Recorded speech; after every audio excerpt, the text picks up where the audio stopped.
Hello दोस्तों, स्वागत है आपका आज की वीडियो में। आज की वीडियो में हम जानेंगे 33 केवी सब स्टेशन के बारे में कि 33 केवी सब स्टेशन में कौन कौन से इंस्ट्रूमेंट लगाए जाते हैं, क्यों लगाए जाते हैं और यह कैसे काम करते हैं। तो चलिए वीडियो को बिना देरी किए शुरू करते हैं। तो सबसे पहले मैं आपको बता देता हूँ कि सब स्टेशन कौन सा भी हो, 33 केवी का हो, 66 केवी का हो, 132 केवी का हो, सब में करीब करीब एक जैसे ही इंस्ट्रूमेंट लगाए जाते हैं। बस इनकी जो पावर रेटिंग और वोल्टेज रेटिंग होती है वह हाई होती है।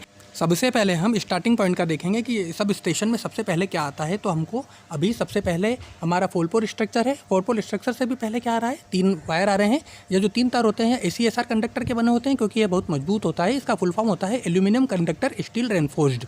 तो यह स्टेट गवर्नमेंट की तरफ से सप्लाई आती है। हमारे केस में यह 33 केवी की लाइन है, मतलब कि 33,000 वोल्ट इन लाइनों के द्वारा आ रही है।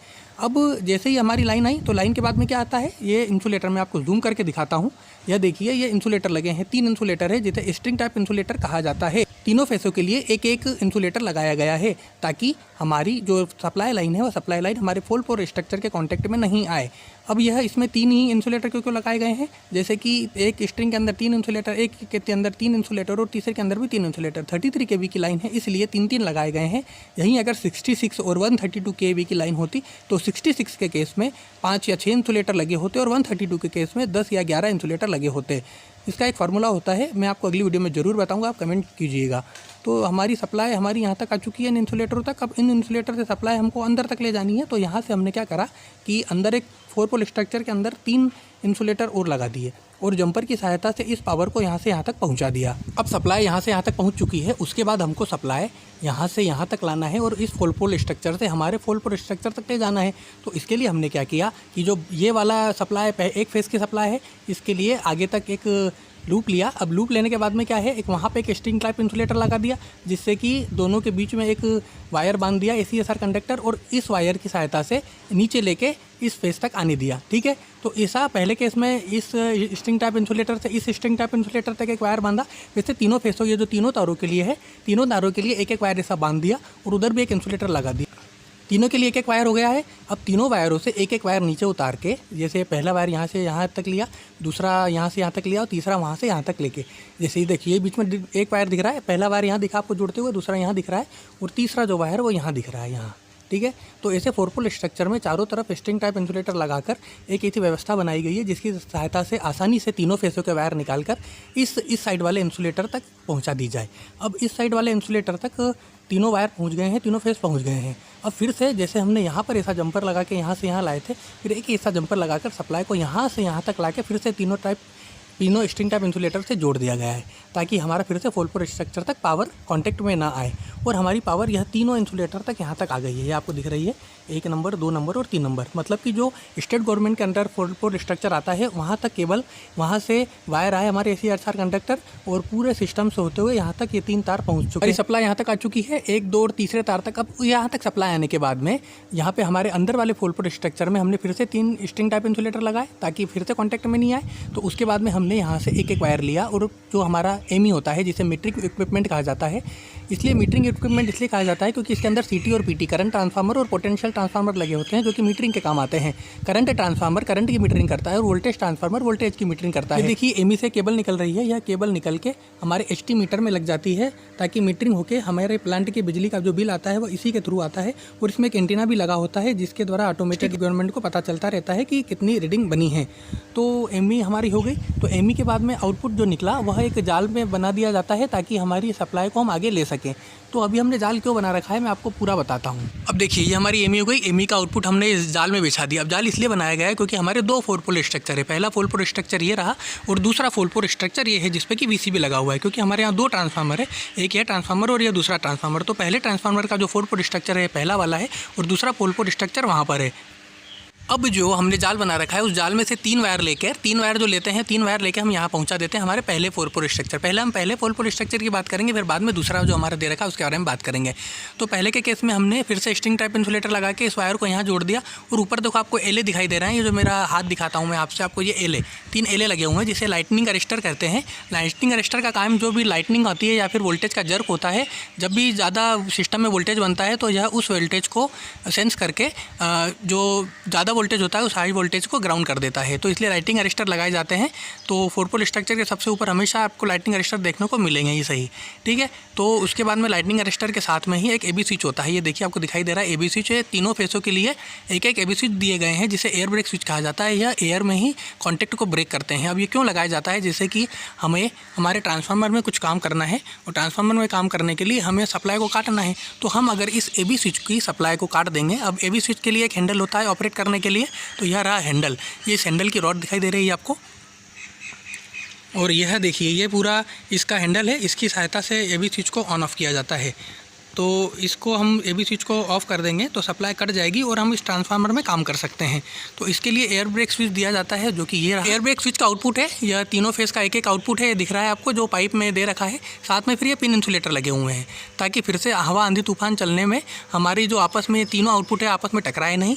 साथ में इस 4 पोल स्ट्रक्चर के कॉन्टैक्ट में नहीं आए, इसलिए पिन टाइप इंसुलेटर लगे हुए हैं। अभी तक आपने 2 टाइप के इंसुलेटर देखे हैं, एक तो स्ट्रिंग टाइप के इंसुलेटर देखे हैं और ये पिन टाइप इंसुलेटर हैं, ठीक है। तो पिन टाइप इंसुलेटर से होते हुए हमारी सप्लाई जाती है DO फ्यूज़। अभी DO फ्यूज़ क्यों होते हैं और क्यों लगाए जाते हैं? DO फ्यूज़ का फुल फॉर्म होता है drop out fuse. Drop out fuse मतलब कि जब भी हमारे सिस्टम में ज़्यादा करंट होता है तो ज़्यादा करंट के केस में यह जो फ्यूज़ होते हैं गलकर गिर जाते हैं नीचे की तरफ, इसलिए इसे ड्रॉप आउट फ्यूज़ कहा जाता है। यह कम एम्पियर के लगाए जाते हैं, जैसे कि जो भी हमारे सिस्टम का करंट है। अब जैसे आपके ट्रांसफार्मर के आगे LT एम्पियर होता है तो यह ज़्यादा होता है, और हमारा जो ST एम्पियर होता है करंट होता है, इसका एक फार्मूला होता है। मैं एक अलग से वीडियो बना दूंगा, आप कमेंट जरूर कीजिएगा। तो यह जो 3 फ्यूज़ लगे होते हैं हमारे केस में, यह 15 से लेकर 20 एम्पियर तक के फ्यूज़ होते हैं। ये ट्रांसफार्मर के KVA पर डिसाइड किया जाता है, ठीक है। तो 15 एम्पियर के फ्यूज़ होते हैं, ST फ्यूज़ होते हैं, तो ये गल जाते हैं। तो इसके लिए जैसे ही हमको कुछ भी हमारा ट्रांसफार्मर, जब भी हमारा ब्रेकर ट्रिप होता है तो हम चेक करते हैं कि हमारे DO फ्यूज़ तो नहीं उड़े हुए हैं कहीं, लेकिन सही रहते हैं, तो फिर हमको वापस हमारे ब्रेकर हम चालू कर देते हैं, ठीक है। तो जैसे ही DO फ्यूज़ से आउटपुट सप्लाई लेके हम ट्रांसफार्मर में दे देते हैं। ये देखिए 3 तार जो आ रहे हैं हमारे ट्रांसफार्मर पर आ रहे हैं, ट्रांसफार्मर के बुशिंग पर लगे हुए हैं।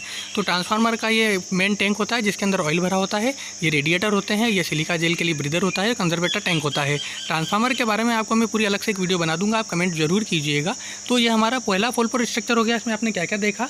सबसे पहले आपने देखा कि सप्लाई हमारी आ रही है, स्ट्रिंग टाइप इंसुलेटर लगे हैं, 2 4 पोल स्ट्रक्चर होते हैं, एक जाल बना होता है, उसकी सहायता से हमारे एमी में आता है। एमी जो कि मीटरिंग इक्विपमेंट होता है, CTPT लगे होते हैं। इससे हमारा एक HT मीटर होता है जिसमें हमारा बिजली का बिल, इसमें यूनिट बनती है, बिजली का बिल आता है। साथ में फिर एयर ब्रेक स्विच लगा होता है। उसके बाद में हमारा एक पिन टाइप इंसुलेटर होता है। फिर बाद में ड्रॉप आउट फ्यूज़ होते हैं, हमारी ट्रांसफार्मर में सप्लाई चली जाती है। तो इस प्रकार ये हमारा पहला 4 पोल स्ट्रक्चर हुआ। अब हम दूसरे 4 पोल स्ट्रक्चर को देखते हैं। दूसरे 4 पोल स्ट्रक्चर में भी सेम चीज़ें हैं, बस यहाँ ड्रॉप आउट फ्यूज़ की जगह VCB लगा है। ये देखिए ये जाल बना हुआ है। फिर से एयर ब्रेक स्विच आया। अब एयर ब्रेक स्विच में आया कॉन्टैक्ट, हमको जब भी ट्रांसफार्मर में काम होगा हम AB स्विच काट सकते हैं, लेकिन हमारे केस में VCB है, इसलिए हम इसको VCB को बंद करके भी काम कर सकते हैं। तो एयर ब्रेक स्विच की जो ये इनपुट आया, एयर ब्रेक स्विच का जो आउटपुट आया, ये देखिए पिन इंसुलेटर से सप्लाई कहाँ में आ रही है? डायरेक्ट VCB में, और वहीं से एक लूप लेकर हमने PT में दे दिया। यह PT है पोटेंशियल ट्रांसफार्मर। यह देखिए इसमें केवल एक ही फेस आ रहा है, और दूसरा जो फेस होता है, दूसरा जो वायर होता है वो अर्थ किया जाता है। जैसा कि टेस्टर काम करता है वैसे हमारा पोटेंशियल ट्रांसफार्मर काम करते हैं। उसके बाद हमारा VCB है। VCB के देखिए यह सफ़ेद पाइप में लाइन है रही है, ये VCB के इनपुट है और यह VCB का आउटपुट है, और यह पूरा VCB है। मैं आपको पास में से दिखा देता हूँ कि यह VCB कैसा होता है। मैं अगली वीडियो में ज़रूर आपको बताऊंगा कि VCB को कैसे ऑन ऑफ करते हैं, ये उसका आगे का ढक्कन खोलकर भी पूरा बताऊंगा। ये हमारा VCB है, ABB कंपनी का है। तो इस VCB के बारे में आपको मैं पूरी जानकारी दूंगा। अभी मैं आपको सब स्टेशन का बता रहा हूँ, इसलिए पूरी जानकारी इस वीडियो में नहीं दे पाऊँगा, बहुत लंबा हो जाएगा। तो यह देखिए आया PT आया, PT के बाद में हमारा VCB आया, VCB का इनकमिंग आउटगोइंग। उसके बाद यह हमारा आया CT होता है करंट ट्रांसफार्मर, जो कि करंट मेज़र करता है, हाई करंट मेज़र करता है, और यह हाई वोल्टेज मेज़र करता है। और हमारा सर्किट ब्रेकर कभी भी कुछ भी फॉल्ट आती है तो हमारे करंट ट्रांसफार्मर और पोटेंशियल ट्रांसफार्मर मेज़र करके हमारे रिले के द्वारा VCB को ट्रिप करा देते हैं, ताकि कॉन्टैक्ट खत्म हो जाता है और हमारा सिस्टम एक डैमेज होने से बच जाता है, ठीक है। तो हमेशा आपको यही ध्यान देना है कि VCB के बारे में आपको जानकारी होना बहुत ज़रूरी है अगर आप किसी प्लांट में काम करते हैं, तो कि कब कैसे ट्रिप होता है, इसकी रिले वायरिंग होती है। मैं आपको अगले वीडियो में ज़रूर बताता रहूँगा। तो ये हमारा हो गया CT, VCB और ये PT हो गया। उसके बाद में PT से 3 वायर निकल कर आ रहे हैं, देखिए 3 वायर निकले और हमारे ट्रांसफार्मर में आ गए। हमारा दूसरा ट्रांसफार्मर है, जो भी 1000 kVA का है। इसमें भी वही बुशिंग है, रेडिएटर है, बकहोज रिले है, कंजर्वेटर है, सारी चीज़ें हैं इसके अंदर। और अंदर फिर एक कंट्रोल रिले पैनल लगा हुआ है VCB का। तो कंट्रोल रिले पैनल के बारे में मैं वीडियो बना चुका हूँ, आप मेरे चैनल को विजिट करके देख सकते हैं। साथ ही मैंने पावर फैक्टर इंप्रूवमेंट के लिए भी APFC रिले के ऊपर बहुत सी वीडियो बना रखी है, आप देख सकते हैं। तो ट्रांसफार्मर का आउटपुट है, ये केबल के माध्यम से अंदर पैनल तक जा रहा है। और यहाँ पर बस बार के माध्यम से, इस ट्रांसफार्मर बस बार के माध्यम से यहाँ 2 पैनल है अंदर, एक इस ट्रांसफार्मर का पैनल है और एक इस ट्रांसफार्मर का पैनल है। तो इस प्रकार दोस्तों सब स्टेशन में यह सब चीज़ें होती है, ताकि आपको इन सब का नॉलेज होना बहुत ही ज़रूरी है। साथ में हर चीज़ के लिए अर्थिंग भी होती है, मैं आपको दिखाता हूँ। जैसे ये देखिए 4 पोल स्ट्रक्चर की और लाइटनिंग अरेस्टर की अर्थिंग अलग होती है, साथ में ट्रांसफार्मर की अर्थिंग अलग अलग अर्थिंग दिखाई दे रही है, 1 2 3 4। तो ट्रांसफार्मर के लिए 4 अर्थिंग होती है, न्यूट्रल की होती है, बॉडी की होती है। साथ में देखो आपको इतनी सारी अर्थिंग है, इधर भी दिखाई दे रही है। एक अर्थिंग वो है, दूसरी अर्थिंग, तीसरी अर्थिंग, चौथी अर्थिंग। इसमें VCB की अर्थिंग अलग होती है, CTPT की अर्थिंग होती है, 4 पोल स्ट्रक्चर की अर्थिंग होती है। साथ में ये जो अर्थिंग दिखाई दे रही है हमारे पैनल की अर्थिंग है, अंदर से जो पैनल आया उसकी अर्थिंग है। तो सब स्टेशन में बहुत सारे इक्विपमेंट लगे होते हैं, जिसकी जानकारी होना आपको ज़रूरी होती है। तो आपको मेरा वीडियो कैसा लगा आप ज़रूर कमेंट करके बताइएगा। वीडियो को लाइक कीजिएगा, मेरे चैनल को सब्सक्राइब कीजिएगा और अपने दोस्तों के साथ शेयर कीजिएगा। मैं ऐसी वीडियो बनाता रहता हूँ। तो मिलते हैं अगली वीडियो में। धन्यवाद।